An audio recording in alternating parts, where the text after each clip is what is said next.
Property की original registered document अवश्य देख लें, जो सक्षम अधिकारी द्वारा जारी वेरीफाइड ऑथेंटिक डॉक्यूमेंट पेपर कागजात जैसे विक्रेता के नाम की ओरिजिनल पंजीकृत सेल डीड, खाता खतौनी, दाखिल खारिज के कागज आदि। हाँ, एक बात गौर से सुने, केवल खतौनी में नाम दर्ज होने से प्रॉपर्टी का टाइटल साबित नहीं होता, इसलिए ओरिजिनल रजिस्ट्री होना बहुत जरूरी है। ये डॉक्यूमेंट आप तहसील कार्यालय या नगर पालिका या नगर निगम के रिकॉर्ड सेक्शन से प्राप्त कर सकते हैं। पंजीकृत सेल डीड निबंधक अथवा रजिस्ट्रार कार्यालय से प्राप्त कर सकते हैं। दोस्तों, प्रॉपर्टी खरीदने में जो सावधानी हमें आगे बरतनी है, उनमें से ये भी है कि यह जरूर चेक कर लें कि जमीन खरीदने में कोई कानूनी रोक तो नहीं है। जैसे कई राज्यों में अनुसूचित जाति वाले भूमिधर की जमीन को सामान्य जाति वाला व्यक्ति नहीं खरीद सकता, या कहीं पर एक निश्चित सीमा से ज्यादा जमीन खरीदने पर प्रतिबंध है। जमीन की 143 यानी 143 की कार्रवाई हुई है अथवा नहीं, ये भी आप चेक कर लें। अर्थात जमीन का अग्रसक का दर्जा मिला है उसको या नहीं, ये अन्यथा आपको बैंक लोन लेने में दिक्कत आ सकती है।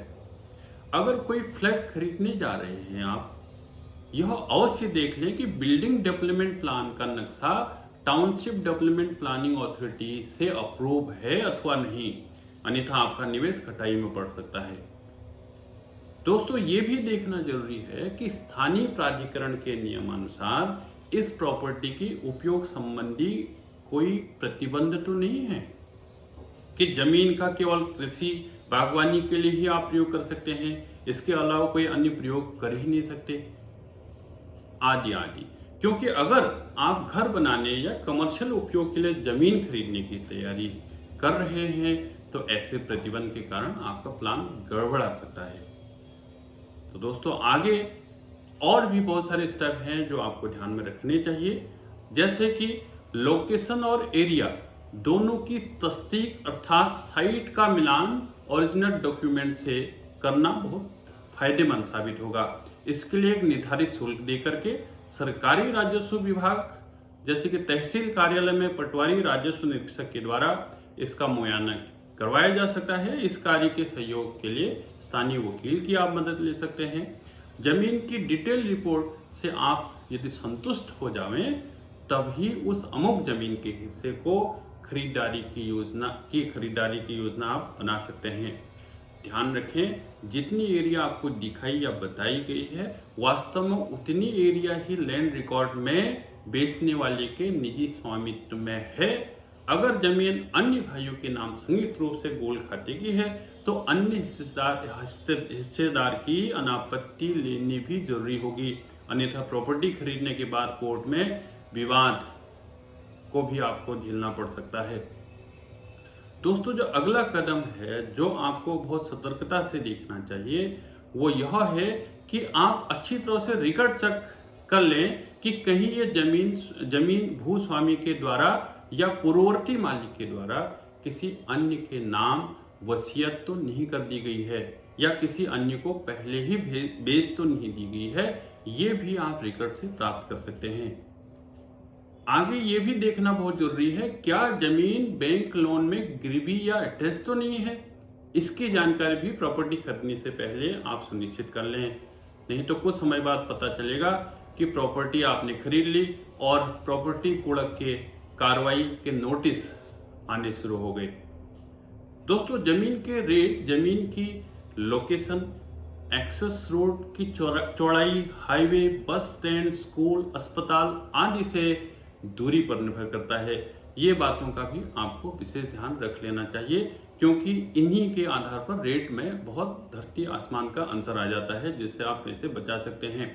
प्रॉपर्टी या जमीन पसंद करने के बाद, जांच परखने के बाद खरीदने के लिए आप तैयार हो गए हों, तो सेल डीड अर्थात विक्रय पत्र रजिस्ट्री को अच्छी तरह से तैयार कर लें, किसी अनुभवी वकील से ड्राफ्टिंग करा लें। इसमें सभी जरूरी बातों का जिक्र होना नितांत आवश्यक होगा, जैसे जमीन की एरिया क्षेत्रफल कितना है, कितना स्क्वायर फीट है, जमीन की चारों दिशाओं की पहचान चिन्ह यानी चौदती डिमार्केशन किस तरह से है, बाउंड्री का वर्णन उसमें स्पष्ट होना चाहिए, फोटोग्राफ सहित ये सारी चीज़ें रास्ता, पार्किंग, पानी की व्यवस्था, पेयजल आपूर्ति, जमीन से जुड़े हुए अन्य लाभ का भी इसमें जिक्र होना नितांत आवश्यक है, ताकि भविष्य में किसी प्रकार की कोई दिक्कत आपको न पड़े। जैसे मैं आपको बता चुका हूं कि सेल डीड ड्राफ्टिंग हेतु अनुभवी वकील या पिटिशन राइटर की आप मदद जरूर लें।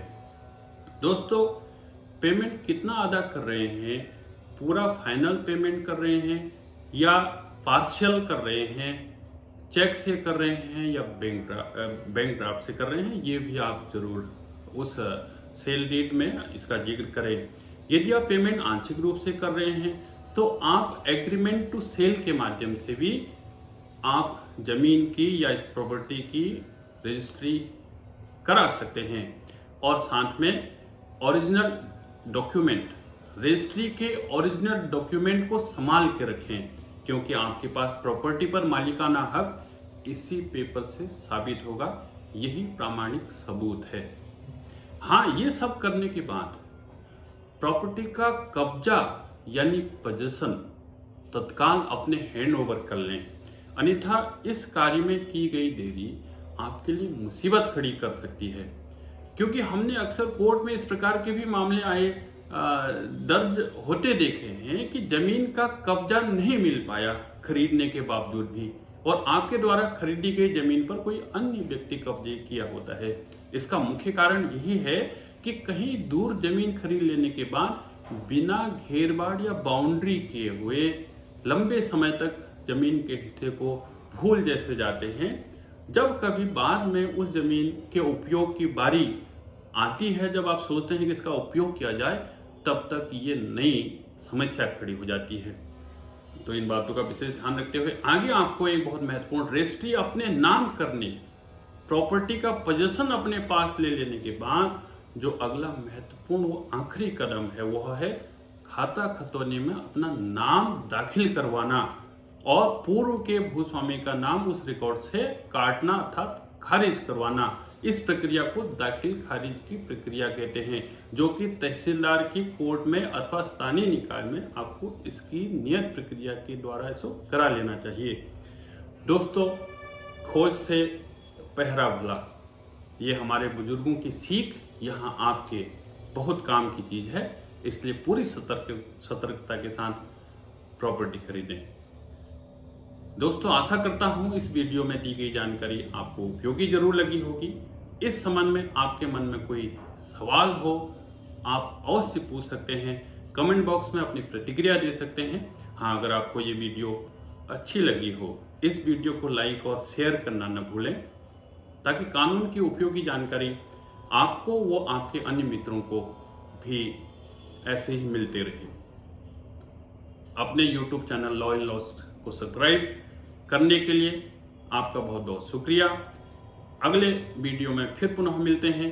इस वीडियो में अंत तक बने रहने के लिए आपका बहुत बहुत धन्यवाद। Thanks a lot.